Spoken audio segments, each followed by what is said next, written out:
collection of data. So let's start with the introduction. So in economics, any idea which is about demand, population or income needs data. The collection of it from this meaningful or accuracy is known as collection of data. Now Shikha is here with the further explanation. Good morning everyone, I am Shikha Pant and my topic is what are the sources of data. Statistically, data can be obtained from two sources. The researcher will collect the data by conducting an inquiry. Such data are called primary data as they are based on first-hand information. If the data have been collected and processed by some other agency, they are called secondary data. Good morning, myself Shubhika. My topic is random sampling and non-random sampling. Random sampling is that in which every individual has an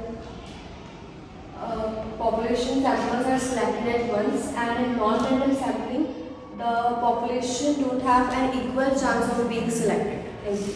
Good morning everyone, my topic is sampling and non-sampling error. Sampling error happens when we take only a sample, not entire population, and non-sampling error happens when in every stage of service like sample and census. Thank you. Good morning everyone, myself Vaishnavi Singh and my topic is advantage and disadvantages of personal interview and mailed interview. Personal interview advantage, clarification, it allows a clarification. Second, more accurate response. Disadvantage is most expensive and more time taken.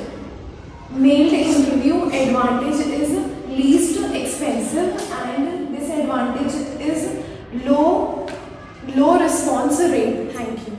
With the conclusion, in this chapter we had learned about why data is important, how it is gathered, and the difference between primary, secondary data and sampling methods which make the gathering of data fair and unbiased. Thank you.